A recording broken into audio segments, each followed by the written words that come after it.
Hi, if you are listening to this is the first time I'm coming online anywhere. Uh, I know I sound childish, so I just want to make it clear that I'm not a child. It's just a voice quality. Uh, Now I have been working in corporate since last 10 years, so that gives an idea about that I'm not really a child. Yeah, so I wanted to record this session because I have been working on Advaita Vedanta, not Advaita. Actually, I have been working on Vedanta and understanding Vedanta. Yeah, Advaita we can say. I mean, I eventually, at very initial phases, started understanding Advaita only, and I think that has some meaningful ideas which can be real, which are very close or maybe the reality itself.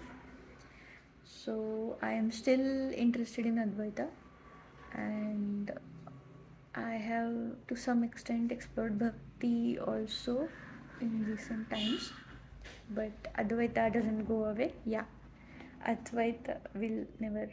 Yeah. So this is an attempt actually to have some audience who will listen to the ideas, and if they find something not so, I mean, if they find something rough, they might come back with their thoughts, like if something sounds wrong or if something does not make sense, they can come up with their own inputs, so that this thing is not yet tried by me. Till this point, I myself was collecting some information, putting my thoughts on it, and trying to understand this thing. But the biggest flaw in this is that uh, things the discussion the benefit of discussion is not there, because there is nobody to discuss, frankly. uh, Nobody around me is interested in this topic, and yeah, so how to discuss? So this is that attempt. So enough about the initial things. uh, so I'll put my understanding of Advaita Vedanta here. So we know that in most of the fields, uh, let's consider physics or science, the basic attempt is that we want to find some universal laws, or we want to find some laws which are applicable to multiple situations, so that we can predict what will happen next. And this prediction is very very helpful. That is why other so there are multiple ways where people try to go in a way where they want to predict what will happen, and that is powerful. So in Jyotish also they uh, trying to do basically that only.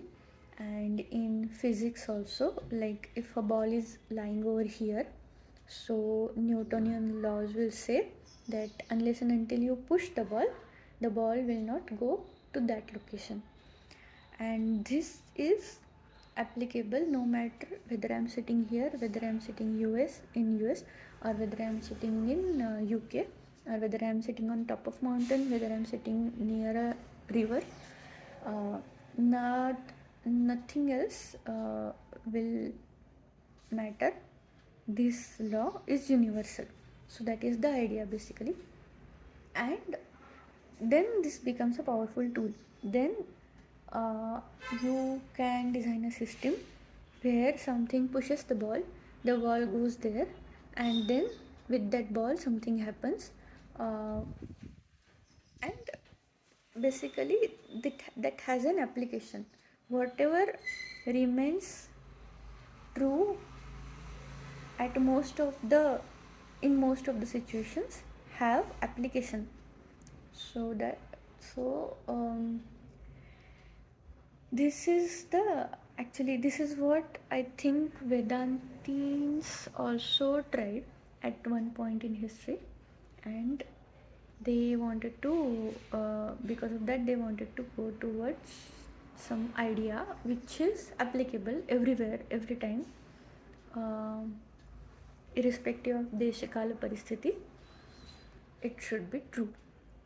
So they kind of are near or have reached, I'm not sure, but very successful in their endeavor definitely.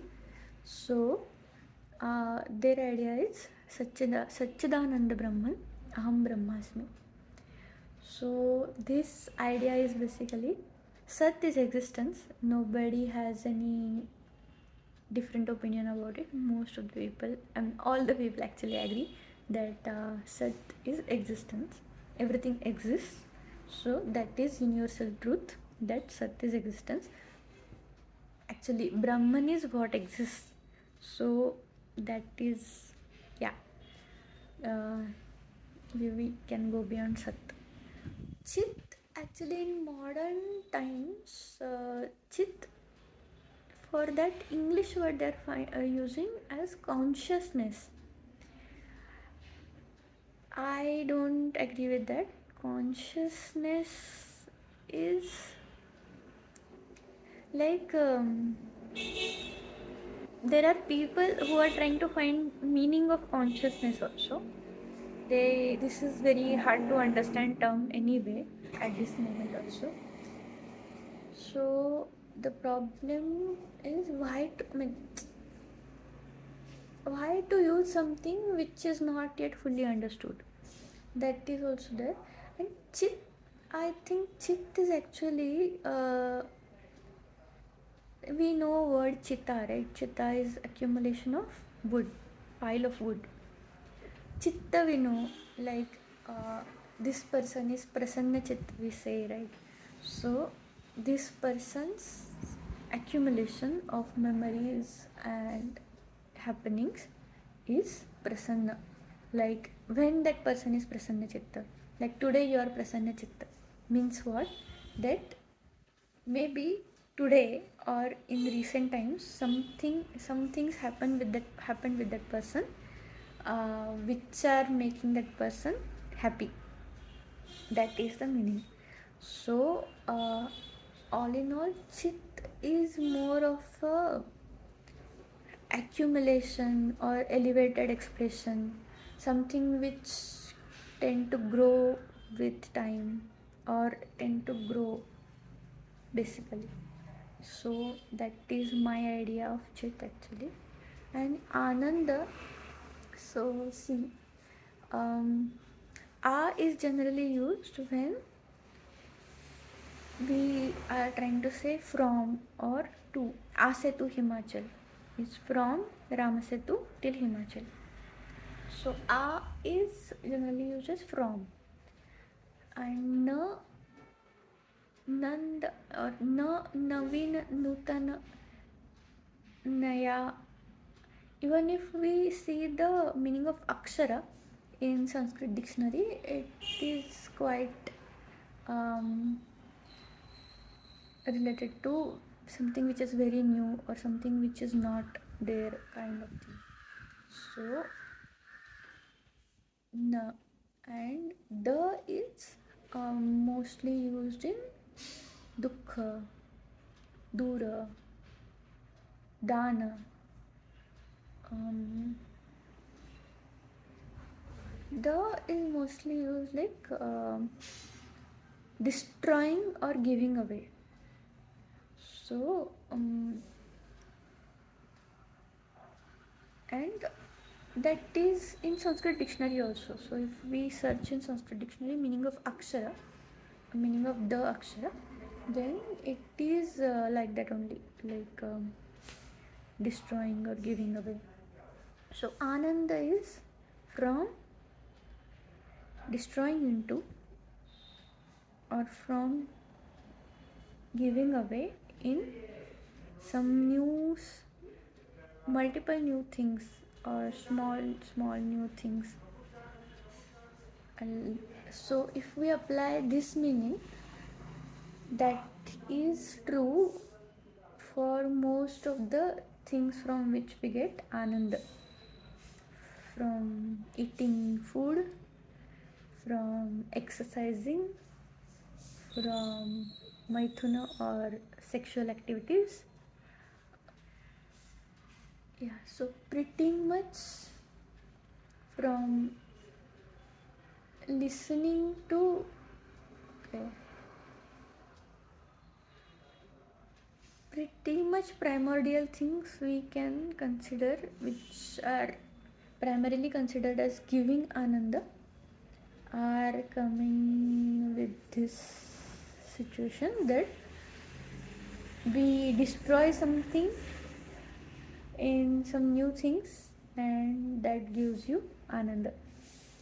Even dana also some people say that that gives ananda, and dana is also same thing, like you give away, you destroy your thing and give it away, or destroy your thing or give away something. That giving away something means you are destroying your thing actually, or you're, yeah.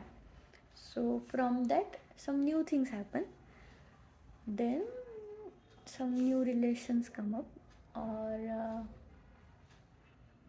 yeah, so that gives you ananda. So Satchitananda is basically existence, accumulation, and destroying into new things, or giving away new things, or destroying something else into new things. That is also there. So this resonates with idea of Brahma, Vishnu, Mahesh. And Brahma, Vishnu, Mahesh basically uh, something exists. So what we can say, from existence to chit, from existence to accumulation, that is done by Vishnu. From accumulation to destruction, that is done by Mahesha. And from destruction to new existence, that is done by Brahma. So Brahma, Vishnu, Mahesh also applies here.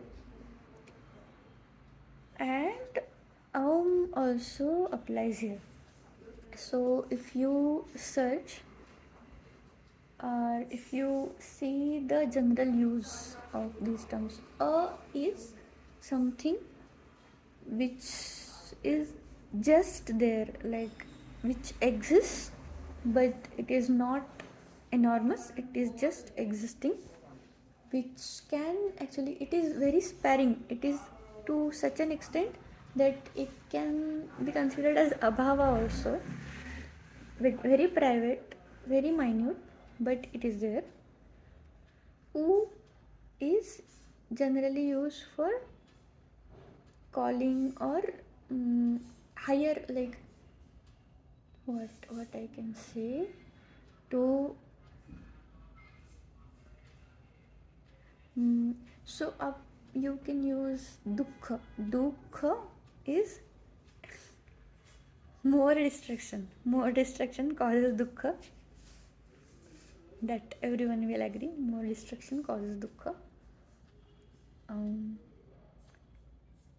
So U is like more accumulation or grown situation, where Rudra comes, where, like, I cannot maybe explain it very well, but yeah, Ma is turning, I mean, Ma is, if you get, if you search on Google, it is generally if you search Sanskrit dictionary, not Google, sorry, if you search Sanskrit dictionary, it is generally depicted as poison, time. Uh, so something which is responsible for ending the current form and generation of new form or forms we will say. I that is resonating with physics idea also, one of the that I'll speak about later.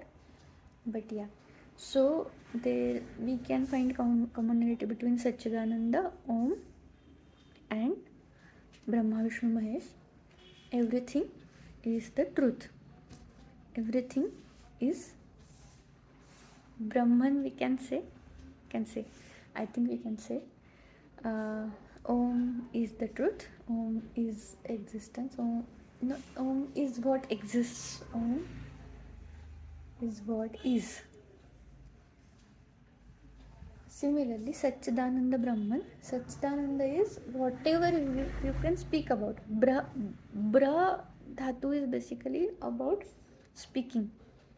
So, whatever you can name or speak about is Brahman. So, and that is Satchitananda. And Brahma, Vishnu, Mahesh, we know that in Hinduism also, those are the main deities which are Jaganniyanta kind of thing. So it is similar. So that's what I wanted to state today. We might meet again. Thank you.